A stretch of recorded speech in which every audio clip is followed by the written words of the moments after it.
The city of Vantage was a symphony of glass and steel, and Julian Croft was its conductor. From his penthouse on the 98th floor of Croft Tower, the world below looked like a circuit board, a complex network of lights and motion that he, and he alone, truly understood. At 34, he had a jawline as sharp as his business acumen and eyes the color of a winter storm. He had built an empire from the ashes of his father's failed company, turning billions into tens of billions. He could buy countries, sway elections, and ruin a man with a single phone call. But the one thing his fortune couldn't purchase was a flicker of life in the eyes of the woman he loved. Alara. His wife had been in a coma for 2 years, a porcelain doll lying in a state-of-the-art medical suite that took up the entire east wing of their penthouse.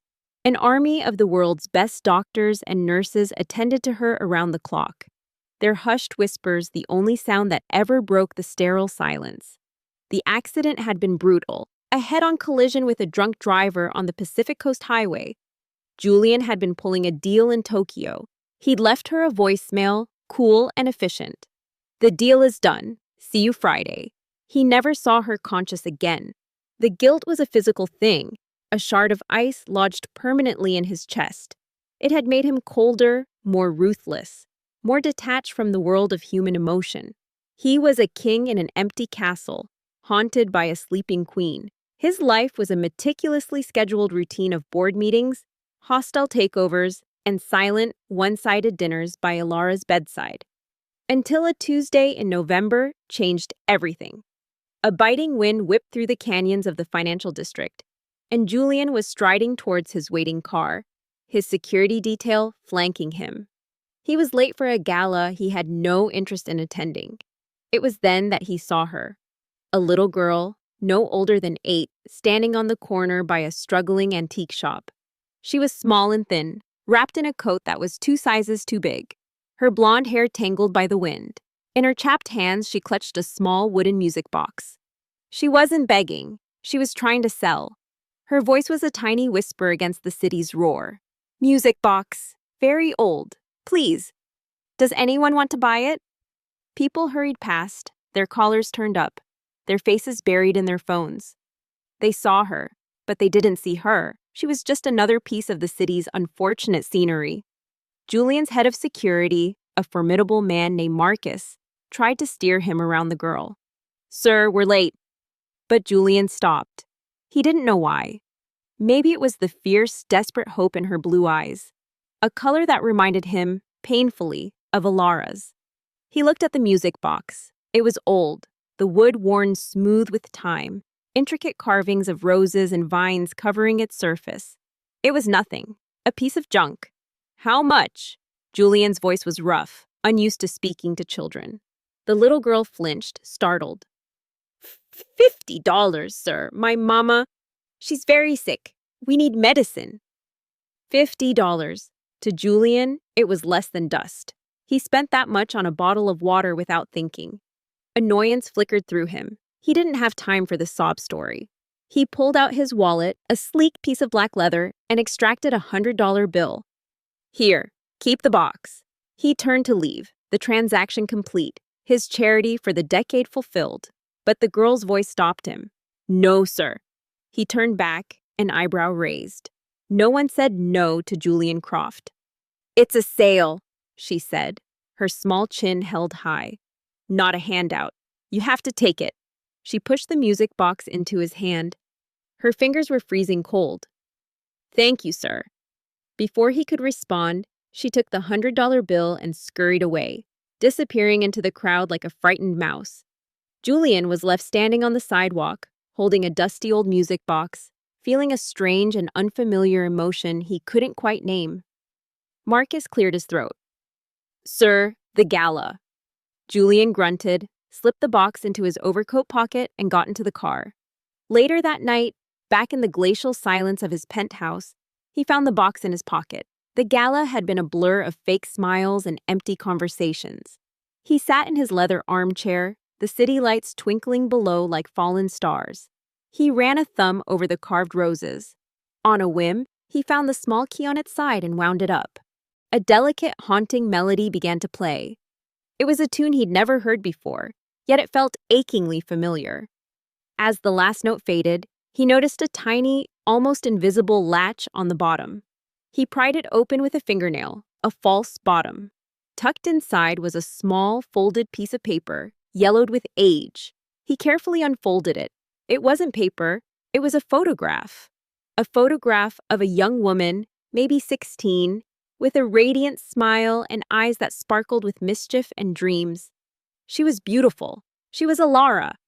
It was a picture of his wife he had never seen before, from a life she had never spoken of. His heart, the frozen, dormant thing in his chest, didn't just beat. It slammed against his ribs with the force of a battering ram. Who was that girl? Where did this box come from? His world didn't just stop, it shattered into a million questions. And the only person with the answers was a little girl with blonde hair who had vanished into the unforgiving city. The photograph became an obsession. Julian Croft, a man who commanded global markets, was now consumed by a single, faded image. He canceled his meetings. He ignored the frantic calls from his board. His entire world narrowed to finding that little girl. He handed the task to Marcus, his head of security, a man whose loyalty was absolute and whose methods were ruthlessly effective. "Find her," Julian ordered, his voice strained. "Use every resource we have. Facial recognition from every CCTV camera in a 10-block radius. Financial transaction tracking on that $100 bill. I want her name, her address, everything. I don't care what it costs." Marcus, a stoic ex-Special Forces operative, simply nodded. He understood the gravity of the situation not from Julian's words, but from the tremor in his boss's hand as he held the photograph. For 2 years, Marcus had watched Julian turn into a ghost of a man. This was the first spark of life he'd seen in him, even if it was born of desperation. The search, however, proved maddeningly difficult. The girl was like a phantom. The CCTV footage was grainy, her face often obscured. She hadn't used the $100 bill at any major store. She had likely exchanged it for smaller bills at a bodega that dealt only in cash, a dead end. Days turned into a week. Julian grew more and more agitated, pacing the length of his penthouse, the music box a constant, silent presence on his desk. He would open it, look at the young, vibrant Alara, and feel a chasm open between the life he thought he knew and the reality he was now confronting. Meanwhile, a crisis erupted that threatened to derail everything. Marcus, following a lead on a man who allegedly fenced stolen goods in the area where the girl was last seen, walked into a police sting operation. A misunderstanding, a case of mistaken identity fueled by racial profiling, led to his arrest. The headlines were immediate and brutal. Croft Enterprises head of security arrested in major crime bust. Julian's advisors panicked. They urged him to cut ties with Marcus, to distance the company, to protect the stock price. Julian's response was ice. "Get me the mayor, get me the police commissioner, get me the best legal team in the country. I want Marcus out and I want a public apology on his desk by noon, and find out which officers were responsible. Their careers are over." He operated with a chilling efficiency. Within 3 hours, Marcus was released, all charges dropped. The police department issued a formal apology for the unfortunate error.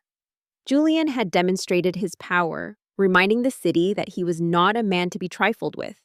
But the incident cost them precious time. It was a junior analyst in his tech division who finally broke the case. She had developed an experimental gait recognition algorithm.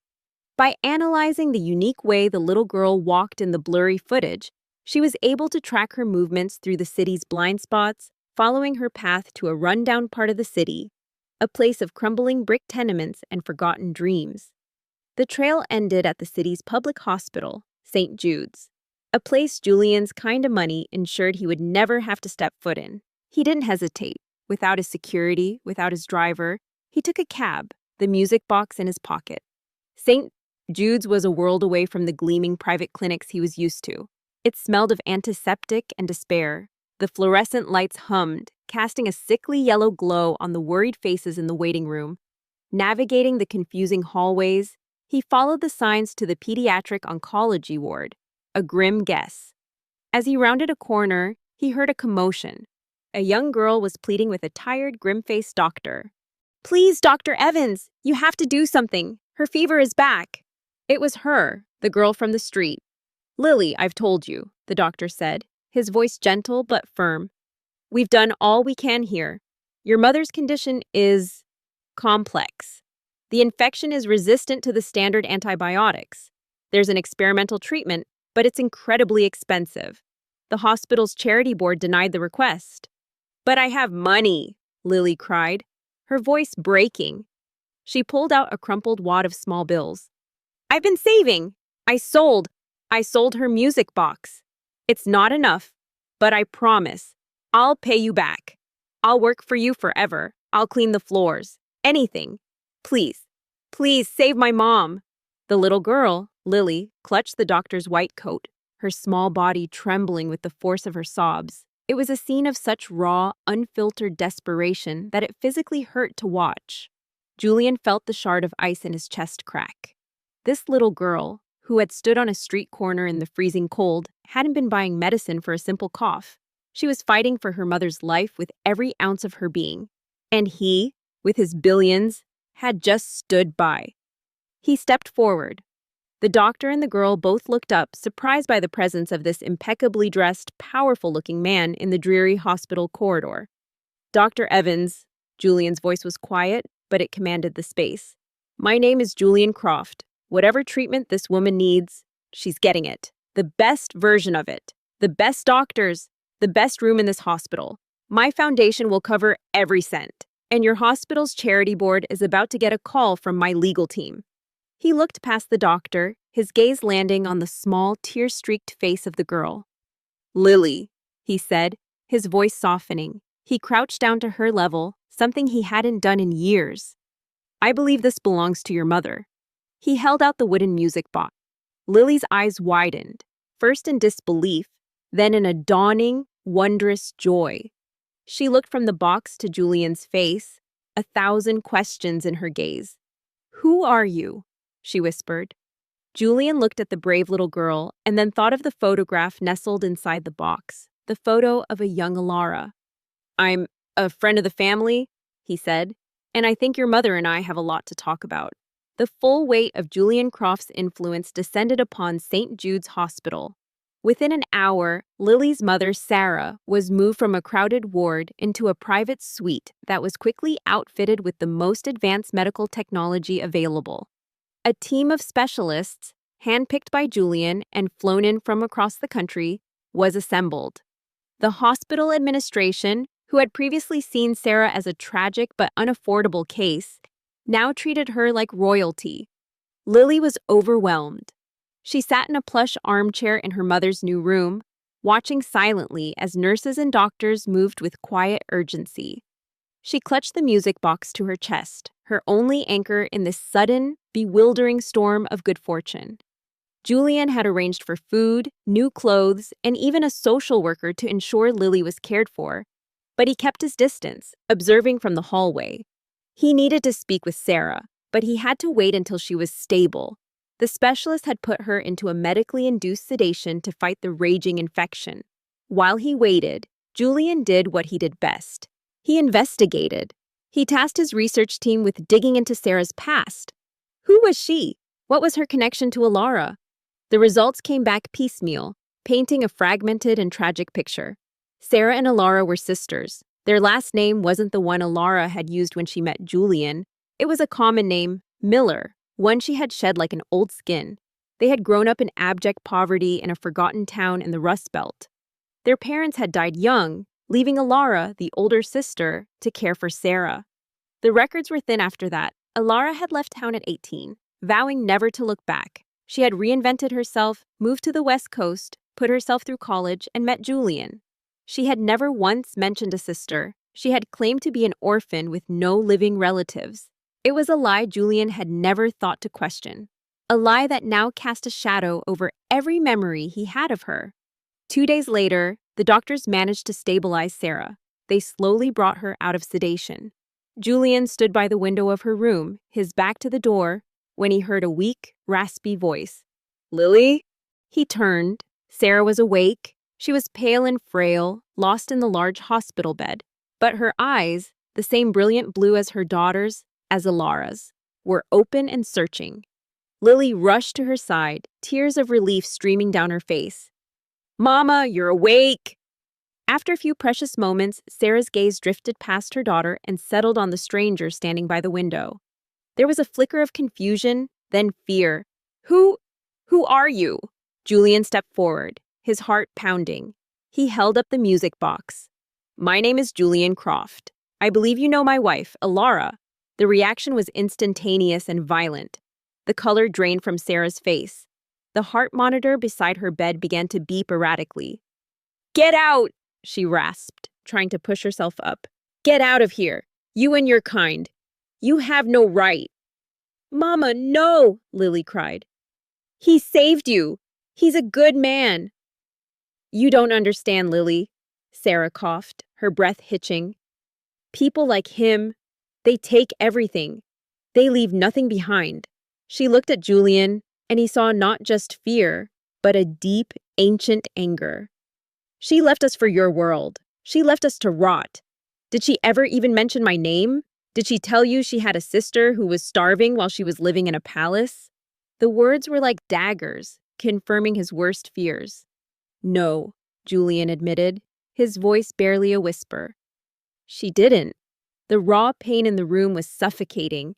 Sarah began to cry, silent tears tracking down her hollowed cheeks. "That music box. It was our grandmother's. The only thing we had left of her. When Ilara left, she wanted to sell it. I begged her not to. It was our only memory. She called me sentimental, weak. She said memories don't put food on the table, so I kept it. For years, it was all I had left of my family." "Why did you sell it?" Julian asked gently. Sarah's gaze fell on her daughter. "Because my family was right here, dying in front of me, and memories don't pay for medicine." The simple, devastating truth of her statement settled in the room. Julian finally understood. Ilara hadn't just escaped poverty.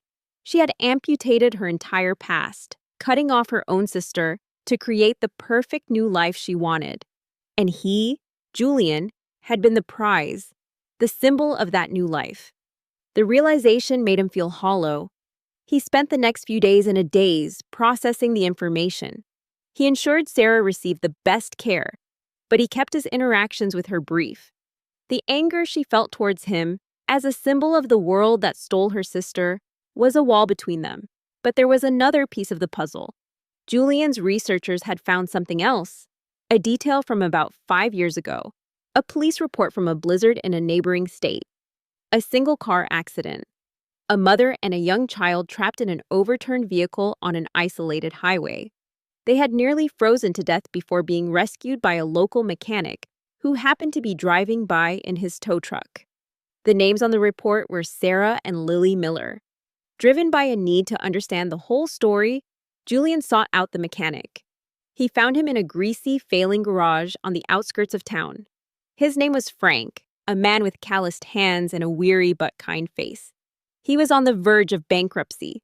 Frank remembered the rescue clearly. "Worst blizzard I'd ever seen," he recalled, wiping his hands on a rag. "Found their car buried in a snowdrift. The little one, Lily, she wasn't even crying, just holding her mom's hand. The mother was unconscious. I got them out, took them to my place. My wife helped warm them up before the ambulance could get through. They had nothing, lost everything in the crash." "Did they pay you?" Julian asked. Frank let out a short, humorless laugh. "Pay me? Son, you don't do a thing like that for pay. They had nothing. I gave them what cash I had in my wallet to help them get a bus ticket to the city. The mom, Sarah, she said she had a sister here. She was hoping for a fresh start. A fresh start that never came. Ilara, living in her palace, had likely been just miles away while her sister and niece arrived in a new city, homeless and destitute. Julian returned to the hospital, his mind reeling. He saw Lily in the hallway, drawing pictures with crayons a nurse had given her. He saw Sarah, slowly regaining her strength, but with a sadness in her eyes that medicine couldn't touch. He saw the ghost of his wife, a woman he had loved but perhaps never truly known. He knew what he had to do. It wasn't about money anymore.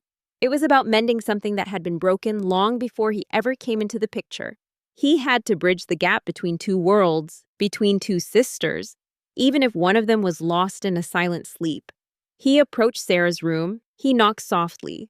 "Sarah," he said when she looked up, "there's something I need to show you. Someone I need you to meet." Julian arranged for a private medical transport. Sarah, though hesitant and deeply suspicious, couldn't deny the desperate curiosity that gnawed at her.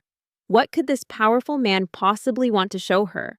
Lily, on the other hand, was filled with a child's simple excitement for an adventure. Oblivious to the emotional minefield they were about to cross, the vehicle took them not to another hospital, but to the soaring spire of Croft Tower.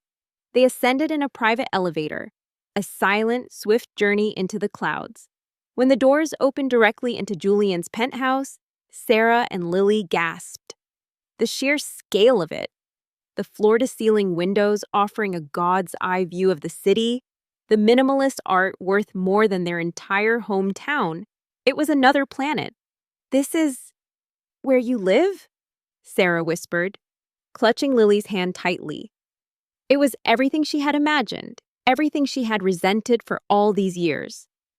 "This is where she lives," Julian corrected softly. He led them through the vast, silent living space, down a long white corridor. The air grew cooler, the scent of antiseptic faintly present. He pushed open a heavy door, revealing the state-of-the-art medical suite. And there, in the center of the room, surrounded by monitors that beeped in a soft, steady rhythm, was Alara. Sarah froze.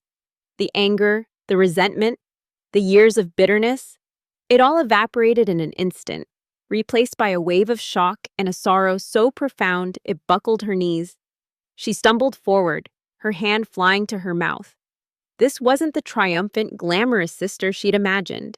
This was a fragile, pale shell. This was her Laurie, her big sister. What happened to her?" Sarah's voice was a choked sob. "An accident, 2 years ago," Julian said, his own voice thick with emotion. "She's been like this ever since." Lily, who had never known her aunt, crept closer. She looked at the sleeping woman, then at her mother, who was now weeping freely, her hands braced against the bedrail. Lily reached out her small hand and tentatively touched Alara's. "She's cold," she whispered. In that moment, the entire narrative of their lives shifted. Sarah was no longer the abandoned victim, and Alara was no longer the cruel betrayer. They were just two sisters, torn apart by circumstance and reunited by tragedy. Sarah looked at Julian, seeing him for the first time not as a symbol of wealth, but as a man grieving, a man who had been keeping this lonely vigil for 2 long years. "All this time," Sarah wept, "I hated her. I imagined her laughing, living a perfect life, never thinking of us. I never imagined this." Julian gave her the space she needed. For the next few days, a strange, new routine formed. Sarah, once she was discharged from the hospital, would come to the penthouse with Lily every day. She would sit by Alara's bed for hours, holding her hand, telling her stories from their childhood, stories of climbing trees, of sharing secrets, of the grandmother who carved them the music box. She told her about Lily, about the struggles, about the mechanic who saved them, about everything. She was trying to fill the silent void of the years they had lost. Lily, in her own way, also connected with her aunt. She would draw pictures and tape them to the walls of the medical suite. She would hum the tune from the music box, hoping, in her child's heart, that the melody might reach the sleeping woman. Julian watched it all, a silent observer in his own home. He saw the life return to Sarah's eyes, the bitterness replaced by a sad but healing love. He saw Lily, a beacon of light in the sterile quiet.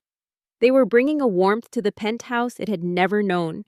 They were becoming a family. He also took care of Frank, the mechanic. He didn't just give him money, he gave him a new purpose. Julian's foundation bought Frank a new, much larger garage and gave him a contract to service the foundation's fleet of vehicles, which were used for a new initiative, providing free transport for families needing to get to and from hospital appointments.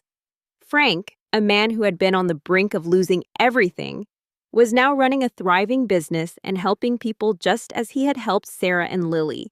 But a new crisis was looming. Sarah's recovery was not complete. The specialist informed Julian that the massive infection had caused irreparable damage to her kidneys. She was stable for now, but she would eventually need a transplant to survive. They immediately began the search for a donor. Lily was too young. The National Registry had a waiting list years long. The doctors asked about blood relatives. A sibling would be the most likely match. The unspoken answer hung in the air of the medical suite, as heavy and oppressive as a shroud. The only known living blood relative was Illyra. The lead specialist, a world-renowned surgeon named Dr. Eris, sat down with Julian. "It's a theoretical long shot," he began, choosing his words carefully. "Legally and ethically, it's a minefield. Taking an organ from a person in a persistent vegetative state is highly controversial. However, Ilara's living will is incredibly detailed. She specified that in the event of a terminal diagnosis or irreversible coma, she wished to be an organ donor to save another life." Julian's breath caught. "She did?" "Yes," Dr. Eris confirmed. "The ethical committee would have to review it, but the biggest question is a medical one. We would need to run tests to confirm compatibility, and we would need to be absolutely certain that the procedure would pose no risk of accelerating the decline of her own condition, minimal as her brain function is." Sarah, who was in the room, was horrified by the idea. "No, absolutely not. I won't take something from her like this. After all these years, I finally find her again. I can't be the reason." "No." But Julian saw it differently. He looked at Ilara, lying so still, her life maintained by machines. He thought of her will, to save another life.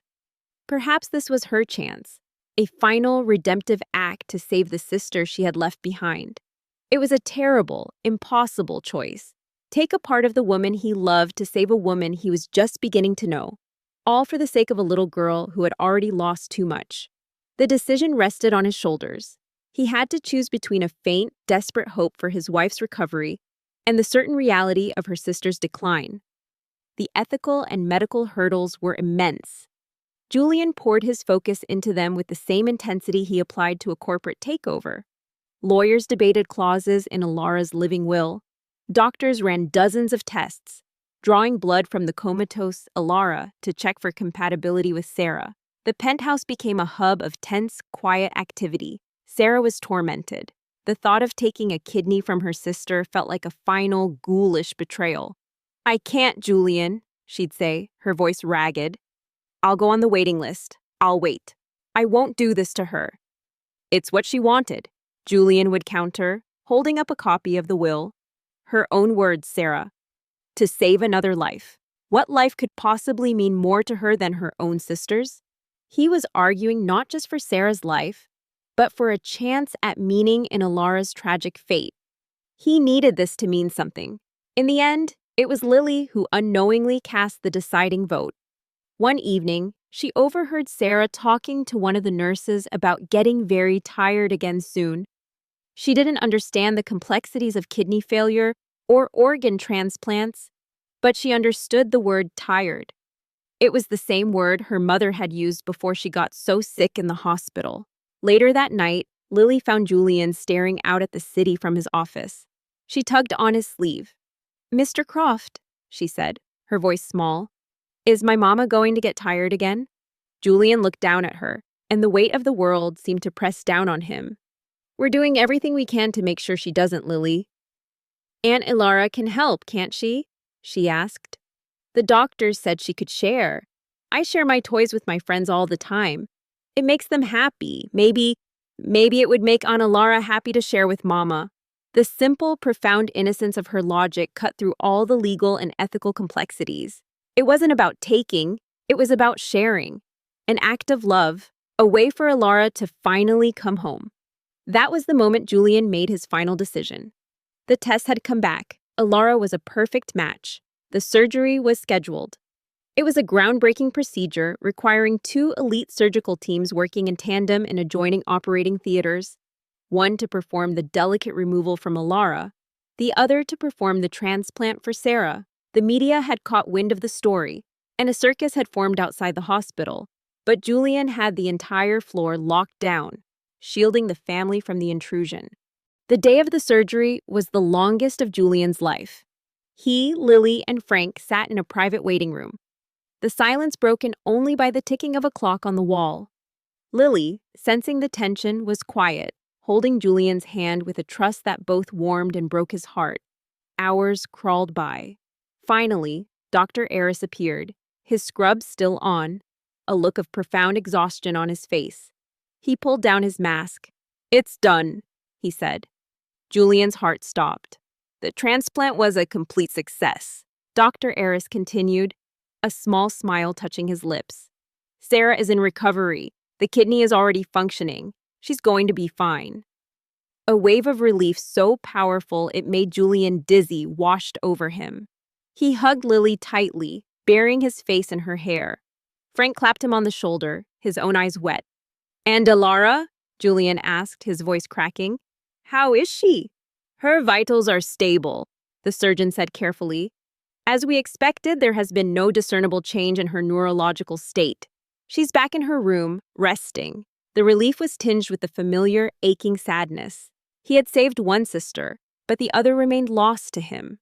In the weeks that followed, a new normal established itself. Sarah's recovery was remarkable.